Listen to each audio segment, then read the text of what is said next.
Hello मेरे प्यारे बच्चों, कैसे हैं आप सभी। तो चलिए आइए बच्चों, अब हम शुरू करें हमारी एक कक्षा। आज हम करेंगे अध्याय 11 जिसका नाम है लुइस ब्रेल। तो बच्चों एक बहुत ही ज्यादा अच्छा और बहुत ही ज्यादा जानकारी वाला अध्याय है ये, बड़े ध्यान से पढ़िएगा। आप चलिए अपनी अपनी किताबें खोल लीजिए और आ जाइए, हम इसे पढ़ना शुरू करते हैं। तो बच्चों इस पाठ को शुरू करने से पहले इसका पाठ प्रवेश भी पढ़ लेते हैं। देखिए बच्चों, पाठ प्रवेश क्या है। साहस और विश्वास के बल पर व्यक्ति बड़े से बड़ा कार्य कर सकता है।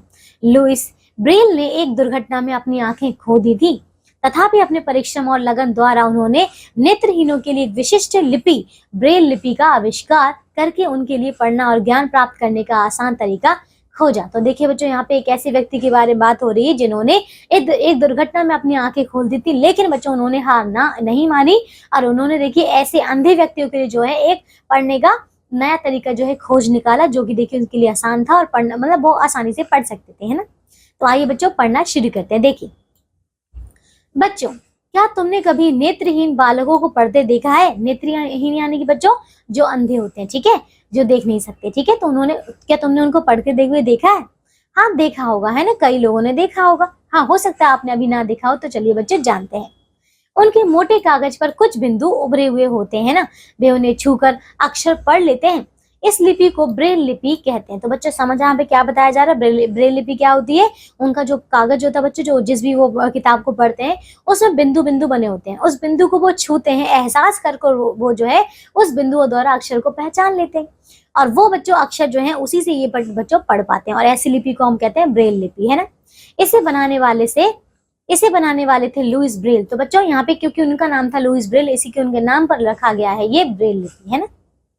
अब देखिए, आइए हम लुइस ब्रेल के बारे में विस्तार से पढ़ें। तो बच्चों यहाँ पे चित्र देख रहे हैं, यहाँ पे ये एक व्यक्ति है, ठीक है। अब ये है कौन, आइए इसको पढ़ते हैं अच्छे तरीके से। देखिए देखो बच्चों, लुइस ब्रेल का जन्म 4 जनवरी 1809 को हुआ था।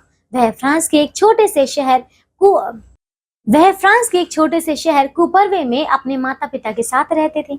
उनके पिता साइमन ब्रेल घोड़े पर बैठने की चमड़े की जीन बनाते थे। तो समझ आया बच्चों क्या बताया जा रहा है कि वो कहाँ रहते थे। फ्रांस के एक छोटे से शहर कुपर्वे में रहते थे और उनके माता पिता के साथ, ठीक है। उनके जो पिता है बच्चों, वो साइमन ब्रेल घोड़े पर जो बैठने वाला वो क्या होता था, चमड़े की जीन, उसको बनाया करते थे, ठीक है।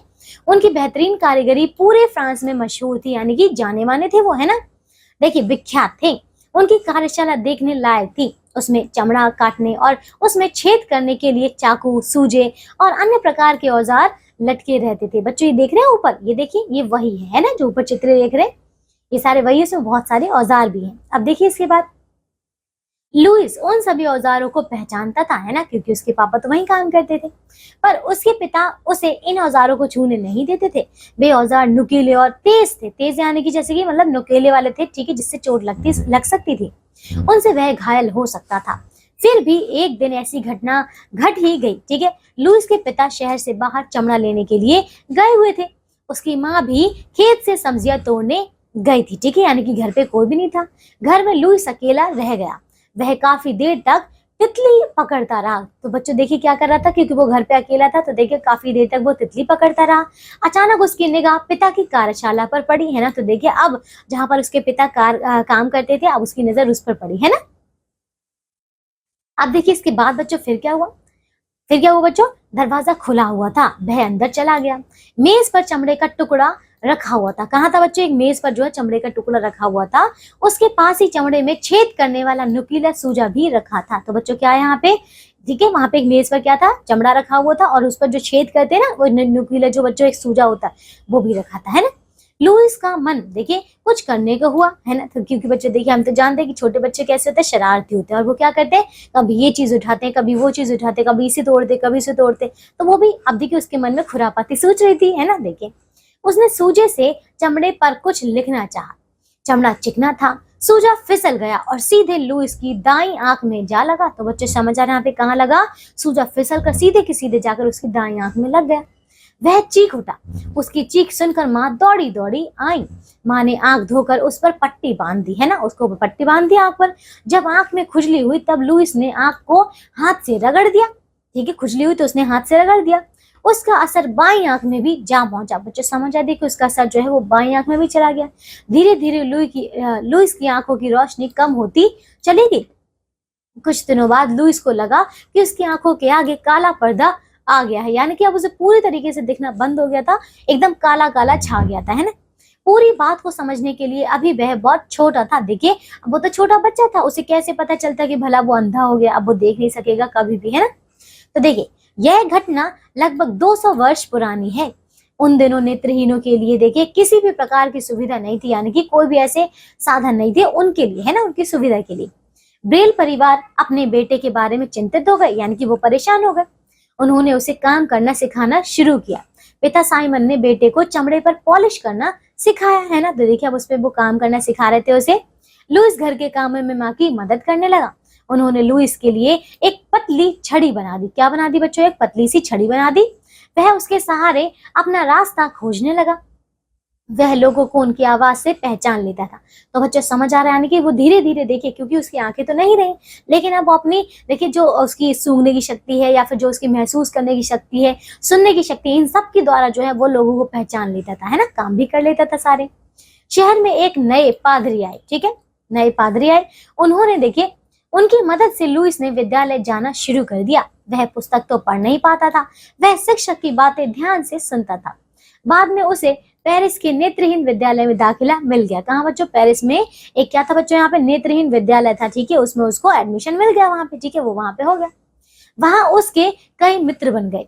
वहां उसने कुर्सी बुनना और चमड़े की चप्पलें बनाना सीखा, ठीक है बच्चों। अब देखिए, क्योंकि वो ऐसे ही बच्चों के बीच में था, तो वहां पे उसके कई सारे मित्र भी बन गए थे और उसने कई प्रकार के काम भी सीखे, है ना। समय के साथ लुइस ब्रेल ने एक ऐसा तरीका खोज निकाला जिससे अक्षरों को छूकर पढ़ा जा सके, है ना। उन्होंने पहले एक मोटे कागज पर पेंसिल से 6 बिंदियों का नमूना बनाया। क्या किया बच्चों? यहाँ पे उन्होंने क्या किया? एक कागज पर जो है पेंसिल से 6 बिंदियों का एक नमूना बनाया। इस काम में वे पूरी तरह सफल रहे। उनके द्वारा तैयार की गई लिपि को ब्रेल लिपि कहा जाने लगा। समझ आ रहा है? देखिए, वो जब वो मेहनत करते रहे, उन्होंने एक पूरी की पूरी, देखिए, ब्रेल लिपि तैयार कर दी और बस उनका ये काम जो है बच्चों सिद्ध हुआ, है ना, सफल हो गए वो अपने काम में। उन्होंने नेत्रहीनों की शिक्षा के लिए रास्ता खोल दिया। 6 जनवरी 1852 को उनकी मृत्यु हो गई, है ना। तो बच्चों देखिए, यहाँ पे ये था हमारा अध्याय। ये चित्र देख रहे हैं बच्चों, यही है लुइस ब्रेल का चित्र, है ना। तो बच्चों अब हमारा अध्याय पूरा हो चुका है। तो बच्चों आपने आज जाना कि किस प्रकार, देखिए, लुइस ब्रेल जो हमारी, देखिए, एक जो ब्रेल लिपि है, उन्होंने किस प्रकार इसका निर्माण किया, है ना। देखिए, पहले वो खुद उस घटना से, देखिए, प्रभावित थे, यानी कि देखिए, वो उस घटना का उन्होंने सामना किया, उन्होंने खुद की आंखें मतलब खो दी थी। उसके बाद जाके देखिए उन्होंने ये लिपि को तैयार किया, है। तो आइए बच्चों, अब देखिए इसकी अभिप्रेरणा क्या है। देखो, दृढ़ निश्चय, इच्छा शक्ति, परिश्रम, साहस और आत्मविश्वास आदि का भाव जानेंगे। तो बच्चों देखिए, हमने यहाँ पे लुइस ब्रेल के द्वारा ये सारी चीजें अभी इस पार्ट में पढ़ी, है ना। आइए बच्चों करते हैं शब्दों का पिटारा। देखिए क्या है। नेत्रहीन यानी कि अंधा, मशहूर यानी कि प्रसिद्ध, सूजा यानी कि छेद करने का औजार, चिंतित यानी कि दुखी, लिपि यानी कि लिखने का तरीका, तेज यानी कि धारदार, सुविधा, सहूलियत, दाखिला, प्रवेश। तो बच्चों समझ आया, हमारा अध्याय पूरी तरीके से यहाँ पे हो चुका है खत्म। इसका आगे है बच्चों अभ्यास का प्रश्न उत्तर। तो ये सारे प्रश्न उत्तर बच्चों आप सभी को बहुत अच्छी तरीके से पूर्ण करने। मैं आशा करती हूँ आप सभी को ये अध्याय पढ़कर बहुत अच्छा लगा होगा और आपने जाना है आज बच्चों लुइस ब्रेल के बारे में और हमारी ब्रेल लिपि के बारे में, है ना। तो बच्चों अच्छा लगा नहीं जानकर? तो आइए बच्चों, तो आज के लिए बच्चों बस इतना ही। अब हम मिलेंगे एक नई कक्षा में, करेंगे एक नया अध्याय। तब तक के लिए आप सब अपना ध्यान रखिए और स्वस्थ रहिए। बाय बच्चों।